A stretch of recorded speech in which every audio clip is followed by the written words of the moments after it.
E vamos ver. Estamos ao vivo? Ah, agora sim. Agora sim. Estamos ao vivo. Estamos ao vivo, graças a Deus.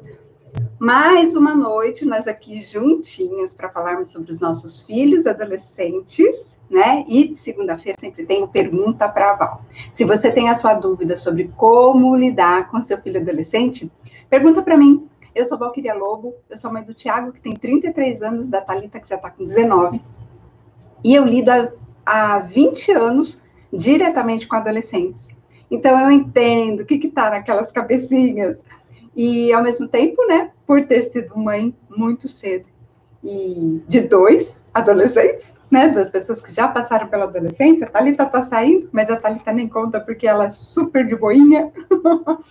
Então, eu tenho algumas dicas para te dar, mãe, se você está ficando aí descabelada com seu filho adolescente, tá bom? Leia, bem-vinda. Fala para mim, por favor, como é que tá o áudio aí no Face. A gente está simultaneamente nas 3 redes e eu estou feliz por a gente estar aqui. Muito bem-vindos, pessoal. Bom, e a pergunta de hoje, sem mais delongas, vamos ver quais são as perguntas que a gente tem aqui hoje. Deixa eu só dar uma ajeitadinha aqui para esse celular que está no Instagram não atrapalhar o nosso pessoal do YouTube. Vamos ver se vai dar certo. Como diz o Faustão, quem sabe faz ao vivo, é assim mesmo? Vamos ver. Aí, parece que deu certo. Tomara que sim, vamos lá. Parece que deu. Se eu ficar um pouquinho mais para cá, acho que fica melhor, né? Aí, vamos lá. Então, vamos ver. O som tá ótimo. Obrigada, Leia. Obrigada, amor. Oi. A minha filha completou 15 anos e continua rebelde, preguiçosa. Me xinga, o pai não quer contato com a filha. Ai, gente, que triste. Por conta da madrasta que odeia a filha. Eu tenho 41 anos, não posso me relacionar com ninguém que ela faz birra. Ué! Nem banho ela gosta de tomar. Calma, quando chegar os namorados ela toma. Ela passa o dia todo no jogo, Free Fire. Se eu recebo visita aqui em casa, ela surta. Alguém aí com esse mesmo problema? Eu sei que eu necessito de um companheiro. Me ajude. E não adianta mandar para casa do pai, pois a madrasta não quer.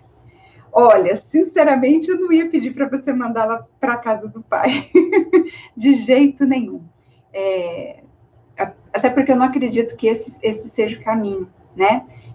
Eu entendo que é complicado a gente ter filho adolescente. Eu mesma, né, criei o Thiago quando eu ainda era quase um pouquinho só, né, um pouquinho menos só que adolescente, porque eu fiquei grávida dele com 15 anos. Então, quando ele estava na adolescência, eu ainda era muito jovem, tinha muito pouca experiência para lidar com isso. Então, eu sei que mandar para casa do pai não vai ser a solução para a sua vida, viu, amiga? E vamos lá, por partes, né? Porque tem muitas coisas. Primeiro, vamos dizer assim, a questão do me xinga.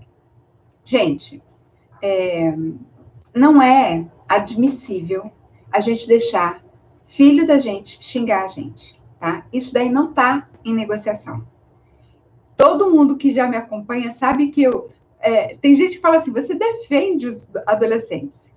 É verdade, eu defendo os adolescentes, porque eu acho que, mesmo sendo assim tão rebeldes, eles precisam de proteção. Eles ainda são vulneráveis, eles ainda são a parte dessa relação mais frágil, né? Entre um adulto e um adolescente, o adolescente é o que tem menos condições de entender algumas coisas e dar o primeiro passo para que essa relação entre mães e filhos, né, entre pais e filhos, fique mais fácil de lidar, né? E também não é uma questão de defender. A questão é que tem alguns pontos do adolescente que as mães não entendem. E não entendem, não é por culpa delas, é porque elas não conhecem alguns processos que acontecem durante a adolescência que fazem com que os adolescentes ajam como agem, né? Toda essa rebeldia, esse jeito deles agirem, que às vezes dá a impressão para a gente de que eles são bipolares, né? Acorda de manhã de um jeito, e aí de noite já é outra pessoa, né? Seja para cima ou para baixo. Essas oscilações têm razão de ser, têm motivo, não é culpa deles, não é de propósito, não é pessoal contra a gente, tá? Não é só para nos magoar, para nos ferir, para nos chatear. Eles próprios não entendem tudo isso, essas mudanças, essas oscilações de humor que acontecem com eles, essas dificuldades de lidarem com as próprias emoções, né? Para eles também é tudo muito novo. Então, não é que eu defendo, é que eu entendo. E o meu papel aqui, o que eu me proponho a vir fazer aqui, é justamente mostrar para as mães, né? Compartilhar com as mães por que isso acontece. Porque quando a gente entende por que acontece, fica mais fácil da gente compreender e até ser um pouco mais acolhedor nessas dificuldades, tá? Mesmo assim, quando eu digo assim, vamos acolher, vamos entender, vamos ter mais paciência ainda do que a gente já tem para com os nossos adolescentes, mesmo assim, eu defendo que nós não devemos admitir que nem filho, nem ninguém xingue a gente, né? É uma postura que a gente tem de autorrespeito, de autocuidado, que nos faz impor esse limite. Ninguém pode xingar a gente. Nós não devemos permitir que alguém xingue a gente, menos ainda filho, né? Por quê? Porque filho a gente está educando. Outra pessoa que xinga a gente só deixa de lado, porque a gente não tem que educar essa pessoa, mas filho a gente tem. Então, por isso que eu digo que menos ainda filho, porque quando a gente permite que um filho da gente xingue a gente está ensinando a ele que é permitido xingar, e não é. Agora tem um pré-requisito, né? Para a gente poder ter essa moral de não deixar que eles nos xinguem, a gente também não pode xingar. E é difícil, eu sei, porque a gente está acostumado com isso, né? É uma coisa meio comum na nossa cultura. Deixa eu ver quem está aqui. Edileuda, minha amiga de sempre. Tudo bom? Boa noite. Boa noite, querida. Boa noite. Fala para mim se está tudo bem com o som do YouTube. Obrigada, viu? Pessoal todo aqui do Insta também, bem-vindos. Obrigada pela companhia. Então, mãe, esse é o primeiro ponto, tá? Boa noite, chefe. Sempre alerta. Sempre alerta, se tá tudo certo aqui no Insta com o som? Fala para mim, porque eu nunca tenho certeza se está funcionando. Então, gente, com relação a isso, tá? Esse negócio de xingar não é para admitir. E o jeito como a gente não admite é a gente também se policiando e mudando a nossa atitude e não xingando também, né? Eu percebo aqui, por exemplo, que eu sei que é um desabafo, eu sei que você não está falando para ela, mas pela minha experiência, né, eu lido muito com adolescentes diretamente e com os pais deles, né, com as mães deles. Mais com os adolescentes do que com as mães, mas a gente sabe como funciona, né? Eu mesma já xinguei demais o Tiago, a Thalita nunca. A Thalita eu não xingo. Não me lembro da vidinha dela inteira de eu ter xingado. E faz diferença, viu? Faz muita diferença na autoestima da pessoa, na própria maneira como a pessoa lida com os outros, né? A maneira como nós, as mães, lidamos com ela, tá? Tudo bem, sim. Obrigada, sim. Obrigada pelo retorno. Então, mãezinha, eu sei que você não estava xingando ela, mas você tem aqui alguns pontos, né? Que ela é rebelde, preguiçosa, faz birra, não gosta de tomar banho, passa o dia inteiro no jogo, né? Ela surta, né? Então, quando a gente tem essa visão, né, de que o nosso filho tem todas essas características que você está citando, eu sou capaz de apostar uma paçoquinha, diet, porque eu estou de regime,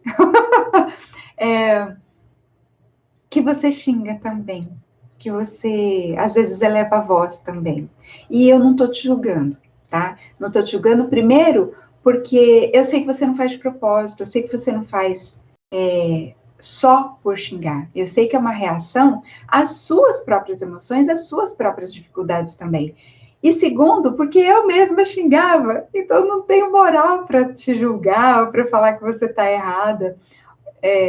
Não é para isso. E não ajuda, né? Eu julgar você, dizer que você está fazendo errado, não ajuda. Mas ajuda eu tentar mostrar para você as consequências dessa atitude, né? Uma delas é justamente ela te xingar, ela surtar, ela fazer birra, tá? Muitas dessas ações, dessas reações da sua filha, talvez venham um pouco da sua própria postura quando lida com ela. Porque eu sei que quando o filho fica, né, o dia todo no Free Fire, geralmente a gente não é de ficar assim quietinha, tranquila, né, serena. Eu sei que a gente surta também. Olha a Magda aqui, boa noite, sempre alerta, que saudade, quanto tempo, né? É verdade, tá todo mundo bem por aí? Espero que sim, viu? Então, mãezinha, primeira coisa, não vá admitir que ela te xingue, tá? Isso daí é um ponto que não dá para negociar, não é negociável, não dá para xingar, não pode xingar, tá? É falta de respeito, e falta de respeito a gente deve ensinar aos nossos filhos que a gente não deve agir com falta de respeito para com ninguém, inclusive com os nossos pais, né? Mas para isso a gente primeiro tem que dar o exemplo. Ela não vai aprender só de você falar que não pode, viu? Olha a Thalitinha aqui, que bom te ver aqui. Bem-vinda. Então, esse é o primeiro ponto, tá? Não admita falta de educação, falta de respeito, tá? Mas para isso você também abaixa o tom de voz, você também trata com cortesia, tá? Que provavelmente ela vai devolver na mesma moeda esse ponto. Agora, os outros pontos, vamos ver.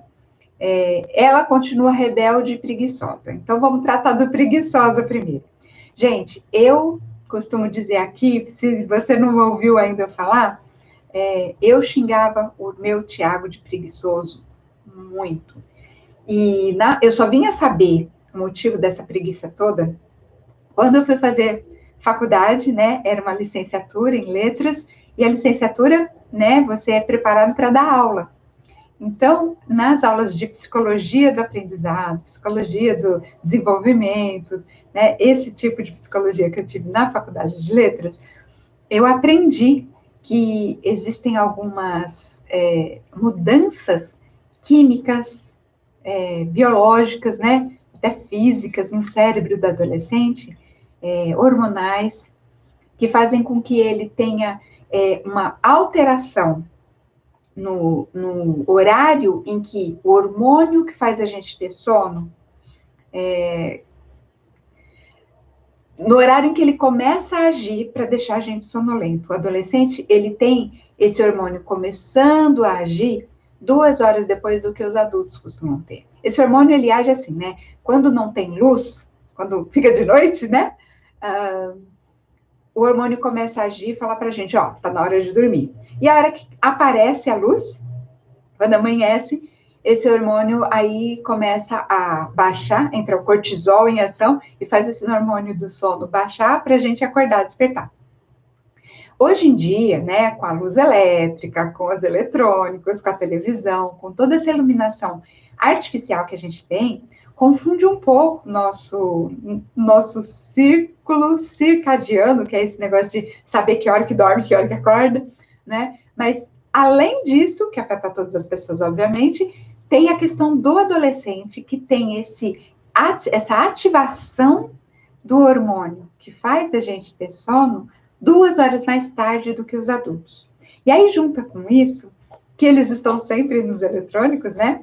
Inclusive agora que a gente ainda está recluso em casa, liberou um pouquinho em algumas cidades, mas a gente ainda está num regime ainda não tão aberto. As aulas estão sendo ainda online, no momento que eu estou falando com você nessa live.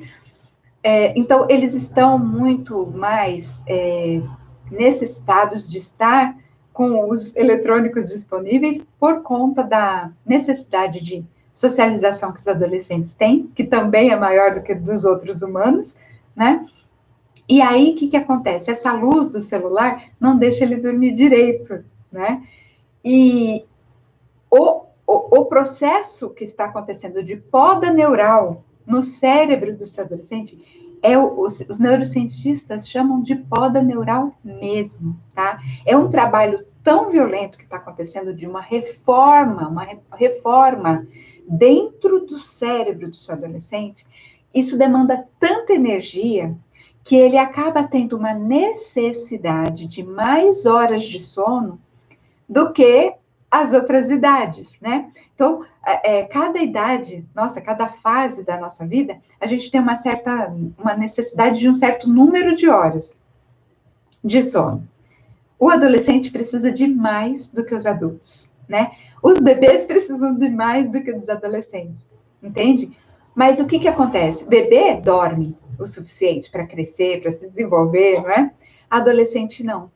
Primeiro porque ele tem essa questão dos eletrônicos que acabam fazendo com que ele não tenha sono cedo, e aí, estando exposto, não tem sono, vira um ciclo, sabe? Não tem sono, fica sem nada para fazer, pega o eletrônico. O eletrônico atrasa ainda mais o início desse processo de ter sono. E aí, às vezes, ele fica até de madrugada, né? Se joga Free Fire, então, deve ficar até bem além do horário, né? E aí ele tem que acordar de manhã, a maioria dos adolescentes estuda de manhã, o que é uma pena, é uma lástima. Se eu fosse presidente por um dia, eu ia botar um decreto de que adolescente só pode estudar à tarde, para ele poder dormir um pouco mais durante o dia, né? Mas não sou presidente, então a maioria ainda acorda muito cedo para ir para a escola ou para assistir as aulas online, né? E aí ele acaba tendo um déficit de sono. Isso faz com que ele fique mole o dia inteiro. Essa preguiça dos adolescentes não é preguiça voluntária, não é uma preguiça de propósito.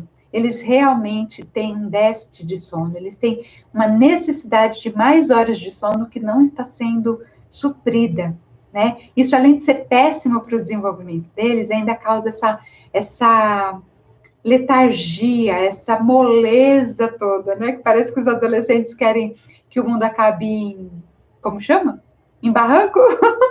para eles poderem morrer encostados, não é assim que fala? A Sandra Regina, boa noite, amiga, tudo bom com você? Como é que tá? Gente, a Sandra, ela dá aula de redação para Enem, para vestibular, eu acho incríveis. Muito bom te ver por aqui, viu, Sandrinha? Entendeu, mãe? Então, assim, ó, sua filha não é preguiçosa. Quando eu soube disso que eu tô te contando agora, que eu soube na faculdade faz, acho que uns 15 anos, formei em 2003, faz um monte de anos, acho que faz uns, mais, né? Faz quase 20 anos. Nossa, como o tempo passa depressa. Que eu soube, né? 18 anos aí, que eu soube dessa questão de que o adolescente não é preguiçoso, é uma questão hormonal, é uma questão própria da fase do desenvolvimento em que ele está. Eu cheguei a chorar, caiu uma lágrima dentro da sala de aula por conta de descobrir que eu tinha sido injusta com meu filho anos e anos e anos da adolescência dele. Ele não era preguiçoso, ele só era adolescente, né? Então, o que a gente pode ajudar para acabar com essa preguiça?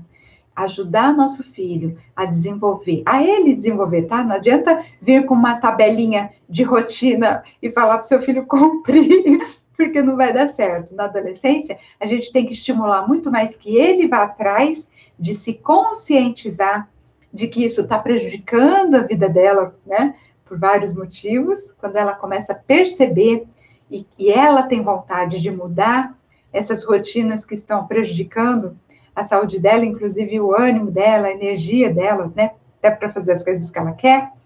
Aí sim ela vai começar a se organizar, você vai ajudar nesse processo de buscar uma rotina, buscar uma organização, um planejamento dos dias, das tarefas, do equilíbrio aí, né? Dessa agenda desse adolescente, para que ela tenha as horas de sono que ela necessita, no horário certo, tá? Porque muitos deles trocam, eles dormem o dia de dia e ficam acordados à noite. Só que o nosso organismo, a não ser que você tenha assim, né, uma super cortina de blackout, que realmente fique tudo totalmente escuro, o nosso organismo percebe que não é totalmente, né, noite. Então, o sono que a gente tem durante o dia não tem a mesma capacidade de reparar as nossas energias como o sono da noite tem. E é por isso que eles passam o dia inteiro aí se arrastando, viu? Deixa eu ver o que a mãe está falando aqui. Muito esclarecedor, obrigada, Val. Ai, que bom que te ajudou. Eu realmente fiquei muito grata também quando eu descobri isso. Porque aí eu parei de xingar meu filho de preguiçoso. Comecei a compreender os motivos dele para tentar ajudar mais no lugar de criticar, né? Bom, a questão da rebeldia. Mãe, eu digo o seguinte: se seu filho é rebelde, tenho duas notícias para te dar. A primeira é de que ser rebelde é uma ótima notícia. Como assim, você está doida? Ninguém vai agradecer por seu filho ser rebelde. Mas se você souber o que significa essa rebeldia, talvez você agradeça assim e ache que é uma ótima notícia, tá? É uma ótima notícia seu filho ser rebelde, porque significa que ele é uma pessoa que está lutando, que está se defendendo. Rebeldia adolescente significa autodefesa. Ele está se defendendo. Mas se defendendo de quê? Ele está se defendendo de uma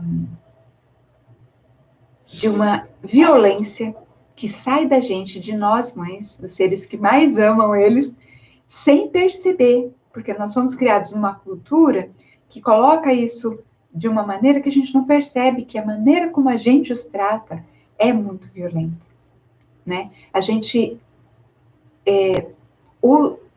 trata eles com violenta em dois aspectos. O primeiro, quando a gente quer que eles sejam aqueles robozinhos, né? Que façam da mesma maneira como eram crianças, que vão fazer tudo na hora que a gente quer, do jeito que a gente quer, que eles usem as roupas que a gente quer, que eles tenham as mesmas crenças que a gente tem, que eles tenham sigam a mesma religião que a gente tem, que eles obedeçam imediatamente, na hora, do jeito que a gente quer.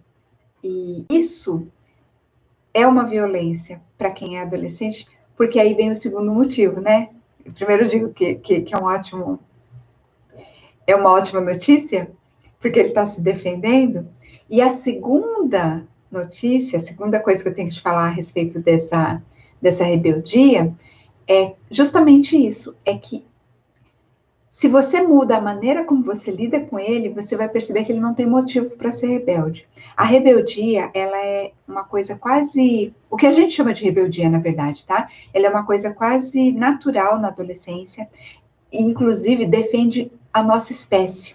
A nossa espécie humana evoluiu o quanto evoluiu, muito graças à rebeldia do adolescente. Por quê? Porque é uma fase em que ele é meio livre de alguns medos, de alguns freios que nós adultos já temos. Ele não está regulado muito bem para o juízo, sabe? Eles não têm muito juízo, a gente fala isso, né? Eles não têm muito juízo. A parte do cérebro que é responsável pelo juízo, ela ainda não está totalmente formada, então ele é um pouco sem freio, ele é um pouco sem filtro, sabe? E com isso ele acaba experimentando os limites, ele acaba desafiando os limites. E quando ele desafia os limites, às vezes ele ultrapassa esses limites de uma maneira que faz com que a gente perceba que nós podemos mais. Que o nosso limite não é só aquele que a gente sabia que era até então. A cada geração, a gente evolui um pouco mais, e um pouco é porque os nossos adolescentes desafiam esses limites e vão além, e fazem a gente se inquietar e ir atrás de outras coisas que façam com que os nossos limites se ampliem. Entende? E a outra forma de violência que a gente faz com que os nossos adolescentes se tornem rebeldes é a crítica, sabe? A gente critica o tempo todo. E eu sei que não é por mal, tá? Toda vez que a gente critica o nosso filho, a gente está tentando mostrar para ele algo a mais para ele ser melhor, né? A gente está tentando fazê-lo evoluir também, não é isso? A gente está com medo da gente não ter feito o nosso papel de educar e não ter ensinado tudo o que deveria, não é isso? Então, a gente aproveita cada erro que ele tem para a gente tentar ensinar uma coisa a mais. Só que ninguém ensinou a gente como é que faz isso. Ninguém ensinou para a gente que para a gente fazer nosso filho ser melhor, a gente não deve fazer com que ele se sinta pior. Isso é frase da Jane Nelson, que é a criadora da disciplina positiva. Né? Ela diz assim, eu não sei de onde nós tiramos a ideia absurda de que para fazer uma criança, né? Ela trata mais de criança, mas vale para adolescente também, vale para qualquer pessoa, aliás. Para fazer uma pessoa, né, uma criança, ser melhor, agir melhor, primeiro a gente tem que fazer ela se sentir pior. Então a gente humilha, a gente critica, a gente bota a criança lá para baixo, na esperança de que ela vá ser melhor, agir melhor. E é justamente o contrário. Olha, tem uma pessoa falando aqui, oi mãe, oi filho, tudo bom com você? Que bom falar com você. Teve mais comentários aqui, deixa eu ver o que esse pessoal está falando. Letícia Marani, que saudade de você. Meu pré-adolescente e adolescente tem feito muitas perguntas sobre o que eu acho dele, desde se é bonito, inteligente, respostas mais simples, até as mais complexas, que envolvem opiniões com julgamento. Quais minhas qualidades e defeitos? Qual o meu papel e o que eu trago de bom para a sua vida? Tenho medo de responder. Como fazer? Claro que não vou deixá-lo no vácuo, mas tenho receio de impactá-lo. Ai, que consciência linda! Lê, que consciência linda! Vou responder essa daí logo em seguida, tá bom? Deixa eu só concluir essa daqui. Adorei essa pergunta. Nem sei se eu consigo mantê-la aqui de alguma maneira. Ah, não vou conseguir fazer nada. Eu não... Ah, tem sim, pera lá. Fixar este comentário. Tá, fixei, vamos ver se eu consigo depois responder, tá bom? Vamos lá. Gente, então, mãezinha, entendeu essa questão da crítica, do julgamento, da gente colocar a nossa filha para baixo? Quando a gente acusa, né? Nosso filho, por exemplo, não quer fazer alguma coisa, aí a gente coloca ele para baixo. Você é um preguiçoso, você não faz nada, você não me ajuda, eu na sua idade já XYZ, né? E com tudo isso, ele tem que se defender, porque ele tem que defender até a própria autoestima, porque quando ele vê a mãe da gente, né, falando tudo isso da gente, né, e aí Freud explica todas as neuras, os traumas e os bloqueios que a gente tem na vida, muitos deles por conta das coisas que a mãe da gente fala, por isso que eu acho incrível essa consciência da Lê, falando, né, que tem medo de impactar. Pode ter medo mesmo, porque o que a mãe fala impacta e muito no seu filho adolescente. Mas eu já tenho coisas boas para te falar, viu, Lê? E você que está envolvida com o escotismo tem ferramenta de mão cheia, tá? Para usar aí em casa, viu? Então, isso, mãezinha, tá? Outra coisa, eu vi que está muito aqui no seu radar a possibilidade de mandá-la morar com o pai e a madrasta, né? Eu estou vendo que está muito assim na sua cabeça isso. Não estou dizendo que é a sua intenção, mas eu estou dizendo que existe esse pensamento rondando por aí, né? Ou que alguém já falou para você, né? Porque até você falou, nem adianta me falar para mandar para casa do pai, porque a madrasta não quer, né? Mesmo que ela quisesse, tá? Eu acho que é uma das piores coisas que a gente pode fazer, e eu falo de experiência própria, dos dois lados, tanto como filha, como como mãe, é mandar o nosso filho embora de casa, tá? É diferente dele falar, eu vou, e você querer prender a qualquer custo, tá? Não é disso que eu tô falando. Eu tô falando da gente falar, vai pro seu pai, vai pra sua avó, vai pra sua tia, vai para onde você quiser, mas não fica mais aqui comigo. Falar pro seu filho assim, não dá certo nós dois, é o pior que você pode fazer. É o pior. É o pior de tudo, tá? Porque a consequência, o impacto que isso causa na autoestima do seu filho vai acompanhar aí para o resto da vida. E depois haja terapia para tirar tudo isso, viu? É sua filha, tá? E se ela é rebelde, você aprendendo a lidar com essa rebeldia, você vai ver que com pequenas mudanças no seu dia a dia, e uma delas eu falo aqui quase todo dia, para um pouco de criticar, para um pouco de julgar, procura ver mais o lado dela, procura se colocar mais no ponto de vista dela, ver as coisas do mesmo ponto em que ela está enxergando, né? Tentar construir, né? No lugar de destruir, tá? Isso vai fazer muito mais efeito do que desistir, abrir mão, lavar as mãos, entende? E eu sei que é tentador fazer isso. Eu sei porque eu fui uma adolescente que ficou grávida com 15 anos, então você imagina que eu não devo ter sido fácil, né? E eu fui mãe muito cedo, mãe de um adolescente, quando eu ainda não tinha muita experiência de vida, muita maturidade, muita serenidade para lidar com adolescente, então eu sei o quanto é difícil, né? E eu estou falando que eu sei, porque eu quero também que você se sinta acolhida nessa sua dificuldade, tá? De não saber ainda lidar com esse filho, tá? Deixa eu ver o que o pessoal está falando aqui. A Rose está falando, boa noite, Val. Ai, eu não estou conseguindo enxergar, cadê meus óculos? Espera lá. Boa noite, Val.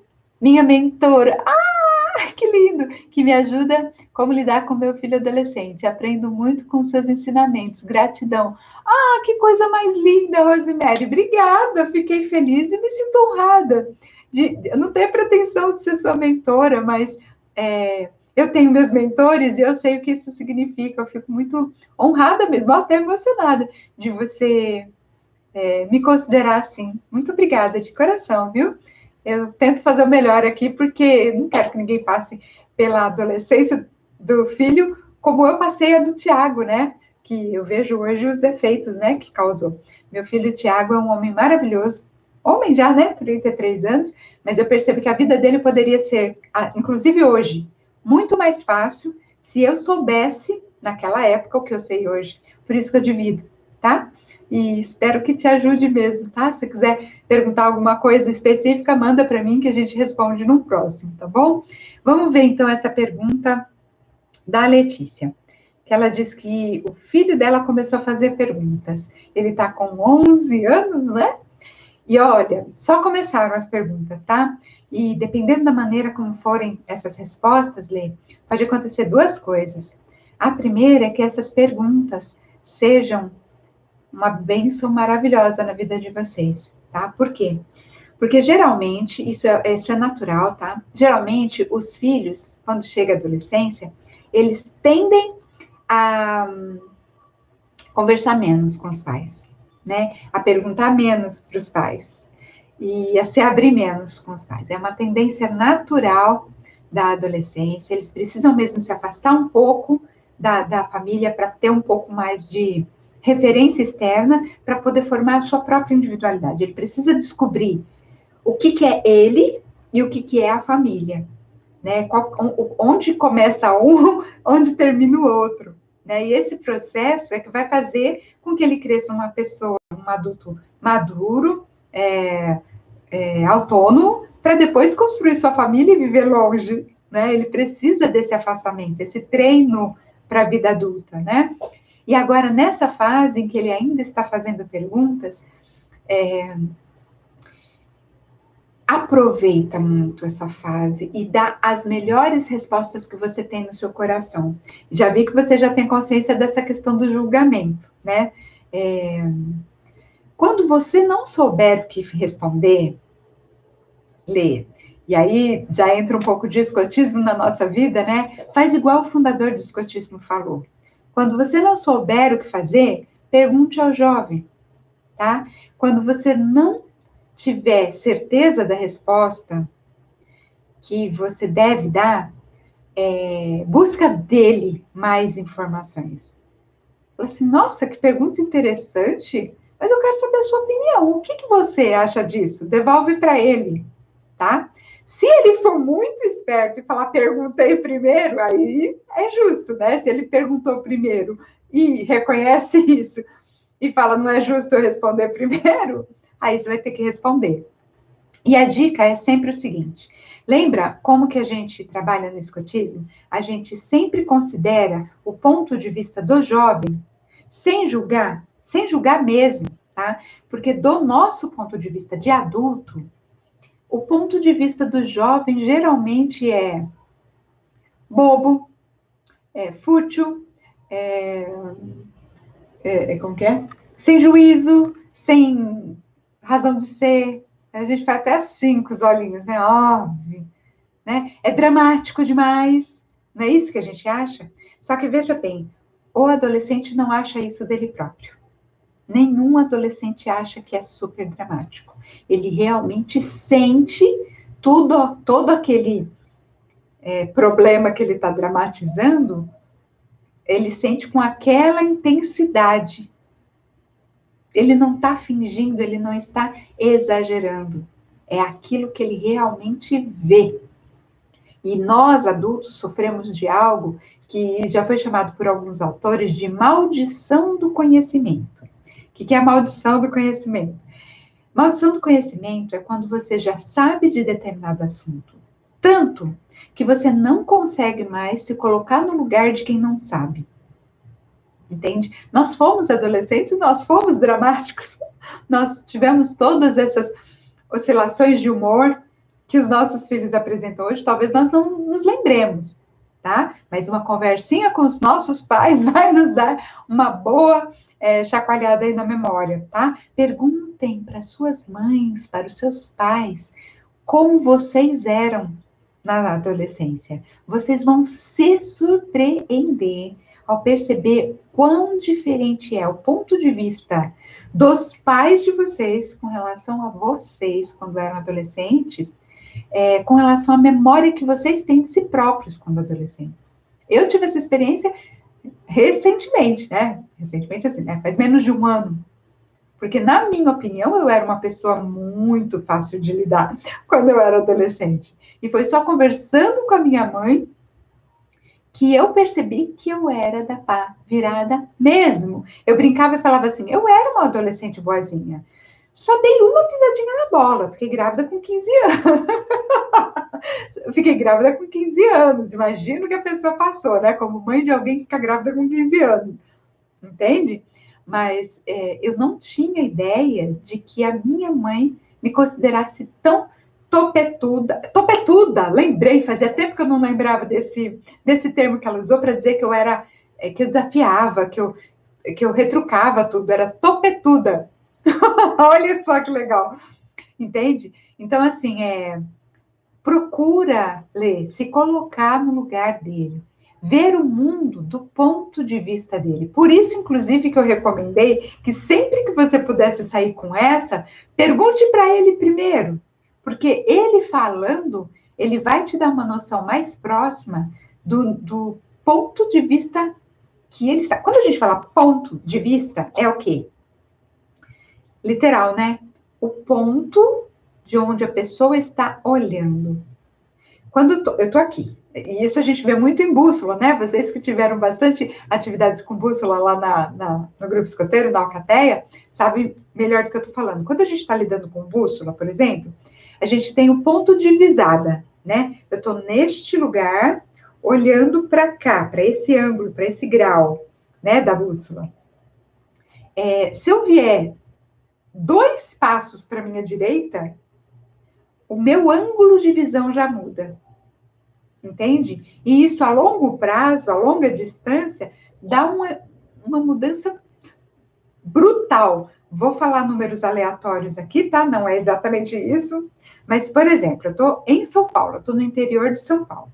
Se eu pegar um avião, né, e colocar ali na minha bússola, eu quero ir para Recife, que é ali no extremo nordeste, né, do país, e aqui em São Paulo, que é 3.000 quilômetros e pouco, daqui de São Paulo, eu errar 2 graus, só 2 graus na bússola, a bússola inteira, né, a bússola inteira tem 360 graus.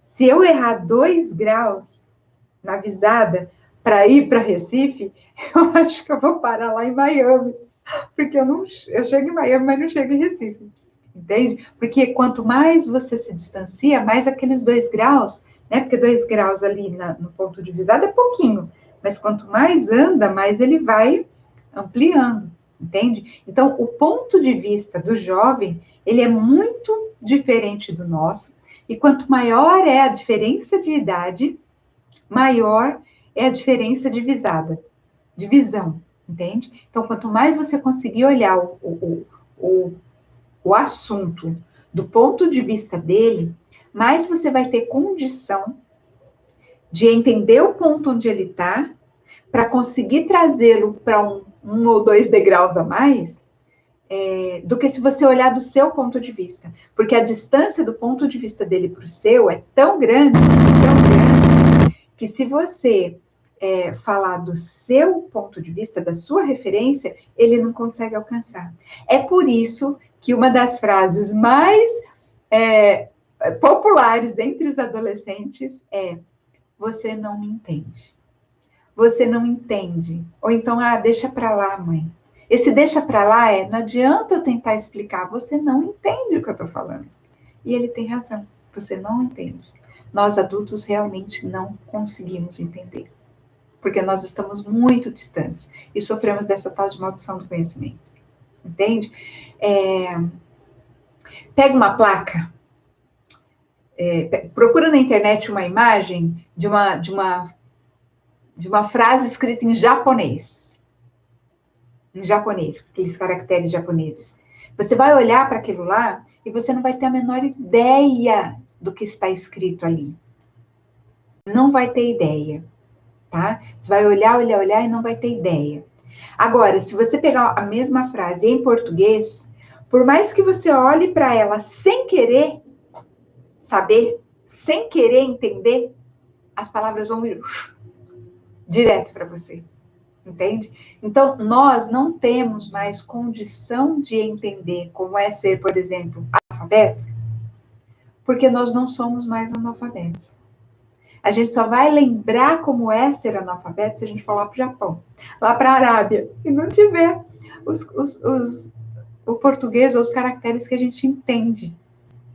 Percebe? Então, se coloca no lugar dele, tá? Por isso, buscar as informações e todas as vontades, todos os vícios, todos os defeitos do seu filho, nunca tome como se ele fizesse aquilo de propósito. Ele é assim, ele faz assim, porque existe alguma coisa que desperta nele o interesse real naquilo. Então, a filha de 15 anos da mãezinha da pergunta anterior, se ela está jogando Free Fire, existe algo ali extremamente atraente para ela, extremamente prazeroso e atraente para ela. Entende? Então, no lugar de criticar aquilo, vá até ela, vá até onde ela está.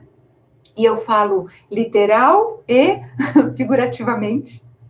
Tanto vai lá mesmo, né, com seus 2 pezinhos, vai lá do ladinho dela, quanto vai naquele negócio de entender a cabecinha dela, sabe? Procura se colocar no lugar dela e enxergar aquele jogo pelo ponto de vista dela. O que é que aquilo dá de prazer para ela? Por que que aquilo dá tanto prazer para ela? Entende? E é assim que você, Lê, vai conseguir dar respostas, né, ao seu filho que causem impactos positivos e não negativos, entende? Outra coisa do escotismo que ajuda muito, estar sempre alerta, né? Fazer aqueles jogos de Kim, de despertar sempre a percepção, de estar com o radar sempre ligadinho, prestando atenção em tudo. Presta atenção, se ele estiver fazendo perguntas a respeito de um determinado assunto, olha para aquilo várias vezes e procura entender o que há por trás daquilo. Por que ele está perguntando tanto, por exemplo, o que eu trago de bom para a vida dele? Por que ele está perguntando tanto isso? O que está por trás disso? Senta e conversa. E quando a gente fala conversar, é usar a proporção dos órgãos que a gente tem. Se a gente tem uma boca e 2 ouvidos, então a gente fala 1 para 2, tá? A gente fala uma parte e ouve o dobro do que a gente falou, tá bom? Essa é a melhor maneira da gente conversar com os nossos filhos. Ouvir mais e falar menos. Porque vocês já ouviram o filho da gente falar, lá vem ela com aquela história de novo? Porque a gente já fala muito. É nosso papel de mãe falar, né? A gente acha que a gente está apresentando o mundo para eles, estamos mesmo. Mas aí a gente fala, repete, uma coisa que ele já sabe. Então vira o disco. Começa a ouvir mais o ponto de vista dele, tá? E não rebate na hora, quando tiver divergência de opinião.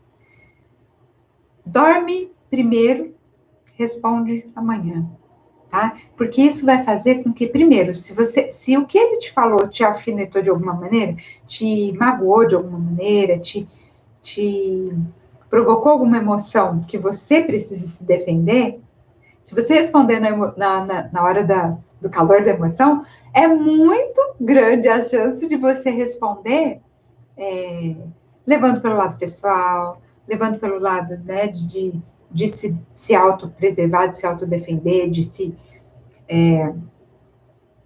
devolver um pouco também, né? Porque ninguém é Jesus Cristo que virou outra face. A gente também não tem sangue de barata nas veias, né?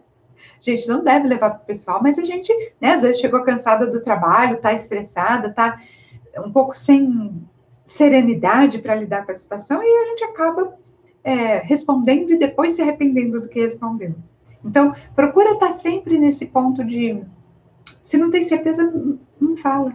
Fala, olha, eu preciso pensar um pouco, me dá um tempinho para eu pensar, viu? Se tiver, então, vamos lá, né? Primeiro pergunta para ele. Se ele for espertinho o suficiente para não falar a parte dele primeiro, para você já saber mais ou menos de onde ele está partindo, para você conseguir trazer o seu olhar com um pouco mais de empatia para o ponto de vista dele,